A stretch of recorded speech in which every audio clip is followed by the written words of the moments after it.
Hello, subscribers and guests. You're listening to Double Plus Media News. Let's go. BBC News. Troops told to fire without warning in Kazakhstan. Kazakhstan's authoritarian leader says he has ordered security forces to, quote, fire without warning, amid a violent crackdown on anti-government protests. President Kassam-Jomart Tokayev also said, quote, 20,000 bandits, unquote, had attacked the main city of Almaty, the epicenter of protests sparked by a fuel price hike. He blamed foreign-trained, quote, unquote, terrorists without giving evidence. The Interior Minister says 26, quote, unquote, armed criminals and 18 security officers have been killed so far in the unrest. In a televised address, Mr. Tokayev dismissed calls to hold talks with protesters as quote-unquote nonsense, saying, quote, what kind of talks can we hold with criminals and murderers, unquote.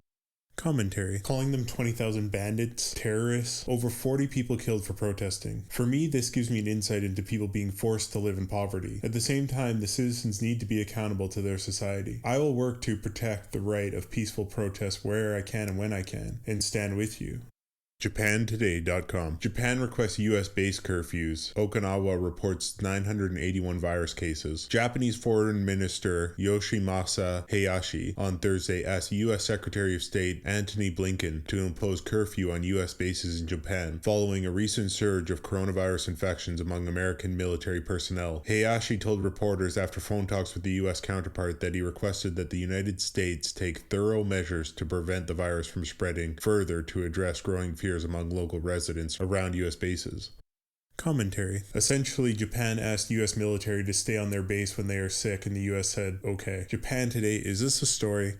Manga Bay. Proposal could redefine palm oil-driven deforestation as, quote, reforestation in Indonesia. Across large swaths of Indonesia, forests have been cleared to make way for oil palms, making the plantation industry one of the leading drivers of deforestation in the country. But this inconvenient truth may soon be masked by a slight being peddled by the country's leading forestry university to classify oil palms as a forest crop rather than an agricultural one, effectively counting oil palm plantations as forests. The push, initiated in 2018 by Yanto Santosa, a professor of forestry at the Bogor Institute of Agriculture, is aimed at allowing palm oil companies to plant in forest areas, something they're currently prohibited from doing.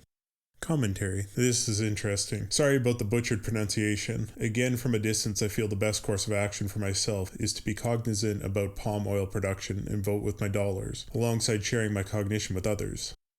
CNN. DNA can now be pulled from the very air we breathe. It could help track endangered animals. Scientists are now able to collect and analyze DNA pulled from thin air, and the groundbreaking new techniques used to do it could transform the way endangered animals and natural ecosystems are studied and protected. Two groups of researchers working independently, one based in Denmark and the other in the UK and Canada, tested whether airborne DNA could be used to detect different animal species by collecting samples at Copenhagen Zoo in Denmark and Hamerton Zoo Park in the UK. All living organisms, including humans, leach genetic material known as eDNA into the environment when they excrete waste, bleed, and shed skin or fur. In recent years, conservation scientists have sequenced waterborne eDNA to track certain species, such as the UK's great crested newt population, in aquatic environments. Commentary. This is terrifying if you don't trust governments. Last week I talked about sewage being tested for COVID to get a sense of the surge. Not a stretch of the imagination to assume governments would detect specific DNAs, which would reduce our privacy, but I want the freedom to have privacy. This line is ever evolving, so I'm open to less privacy when I prefer public space. Yep, not really groundbreaking. DW. France fines Google, Facebook for not allowing users to deny cookies as simply as accepting them. The French government is fining the tech giants millions over data that tracks users' data. The French government is fining the tech giants. They've given the companies 3 months to comply or face further fines. France's National Commission for Information Technology and Freedom on Thursday hit Facebook and Google with €210 million fine. Google.fr and YouTube.com do not allow users to refuse the use of cookies as simply as to accept them, unquote, referring to blocks of data that track online activity and can be used for targeted advertising, a major source of income for both companies. Commentary. Okay, a $210 million fine. Sounds big. I could research their profit, but I think what's more important is we support transparency where our privacy is concerned. Again, because I believe in privacy being a right, the terms of the trade where we give data for a service should be clear and open. Otherwise, it feels like a manipulated deal where information's being withheld. I actually think people wouldn't care as much about sharing their data for appropriate advertising. They just want to have a say about their private information.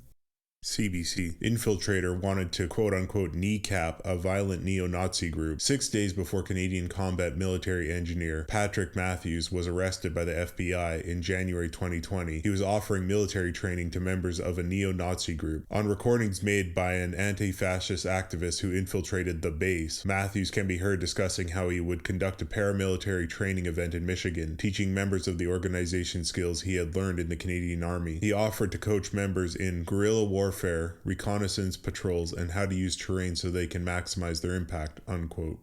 Commentary. Anything Nazi related is a sensitive topic, but should be discussed. At the forefront, I don't want Nazism in society. I'm against all that support Nazism. That being said, just like racism, I can understand that every person started as a child. Somewhere along the way, people believed their hate was right or justified, and they normalized it. Discussion needs to be had between all groups, as painful as that might be. I hope we can reach a reflective predisposition and shed light on some of these topics.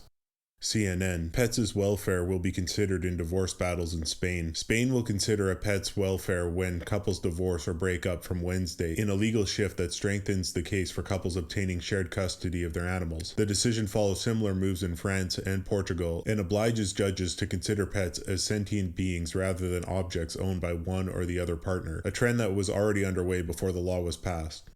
Commentary. From heavier to lighter. Custody over pets. Makes sense, and now I imagine all the legal battles. Also, I keep thinking about the declining marriage rate in the West. I mean, pets are great. Kids are great too. NBC. Crypto scammers took a record $14 billion in 2021. Scammers took home a record $14 billion in cryptocurrency in 2021, thanks in large part to the rise of decentralized finance platforms. According to new data from blockchain analytics firm Chainalysis, losses from crypto-related crime rose 79% from a year earlier, driven by a spike in theft and scams. Scamming was the greatest form of cryptocurrency-based crime in 2021, followed by theft, most of which occurred through hacking of cryptocurrency businesses. Commentary. Pump it. Crypto is a bit of a gambling game, but there is some rationale to the technology. Decentralized cryptographically secured data storage. That's pretty great. Don't invest what you can't afford to lose with any speculative market. If you want to risk it all, think it through first. Batten the hatches. NPR. Sister of slain security officer sues Facebook over killing tied to Boogaloo movement. Mourners view the body of Federal Protective Services officer Dave Patrick Underwood after a memorial service in June 2020. Underwood was fatally shot as he was guarding a federal building in Oakland, California amid George Floyd-related protests. His sister had sued Facebook, accusing the tech giant of playing a role in racializing the alleged shooter. Commentary. More big topics. This statement comes from Frances Hogan, the former Facebook product manager. Facebook has acknowledged that it struggles to moderate content and programs its algorithms to promote divisive content. I've covered it on here before. Facebook should be held accountable to appropriate and safe moderation of content, but it's easier said than done. We need to decide how to work with these companies, and I honestly think we need to push for more transparency about policy. Another side of me also says that we are making the decision by our actions. If we use Facebook after we become aware of this type of suffering, we are implicitly giving our consent. Wave3.com. Kentucky Humane Society assists rescue of more than 100 Huskies in Spencer County after living on a single property in unsanitary conditions. The Kentucky Humane Society assisted the Spencer County Animal Care and Control in early January with the rescue of Huskies and other large breed dogs from a single property. Relatives of the dogs' owner voluntarily surrendered the dogs to the SCACC after the owner recently died.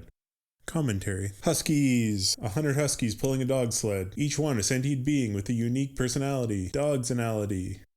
NBC. DeSantis admits to finding 1 million stockpiled COVID-19 tests in warehouse. Thursday morning, Governor DeSantis admitted state officials found 1 million unused COVID-19 tests in a warehouse. The admission came as DeSantis unveiled a plan to get 1 million COVID-19 tests to Florida seniors. Today's revelation follows allegations by Florida Agricultural Commissioner Nikki Fried that the governor was stockpiling tests which were soon expiring. On Wednesday, the governor's office called that allegation, quote, bizarre. The governor said he's asking the federal government government to extend the expiration date on these newly discovered tests.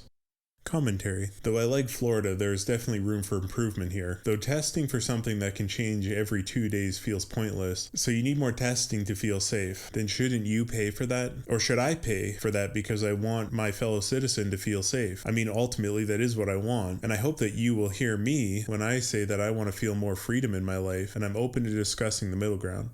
The Guardian. Ghost orchid that grows in the dark among new plant finds. A ghost orchid that grows in complete darkness, an insect-trapping tobacco plant, and an quote-unquote exploding firework flower are among the new species named by scientists in the last year. The species range from a voodoo lily from Cameroon to a rare tooth fungus unearthed near London, UK. A new tree from the ylang ylang family is the first to be named in 2022 and is being named after the actor and environmentalist Leonardo DiCaprio. He campaigned to revoke a logging concession which threatened the African tree, which features glossy yellow flowers on its trunk.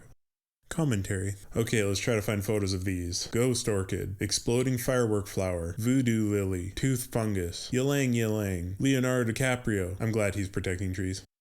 NBC. Postal Service requests temporary exemption from Biden's vaccine rule. The Postal Service is seeking a temporary exemption from President Joe Biden's vaccine or testing mandate, arguing a waiver would prevent major disruptions to mail delivery. The request comes just days before the Biden administration's rule is slated to take effect, and as the highly transmissible Omicron variant sidelines workers in various parts of the economy. Deputy Postmaster General Douglas Tolino wrote in a January 4th letter to the Occupational Safety and Health Administration that requiring Postal Service workers to comply with the new rule, quote, is likely to result in the loss of many employees, either by employees leaving or being disciplined, unquote.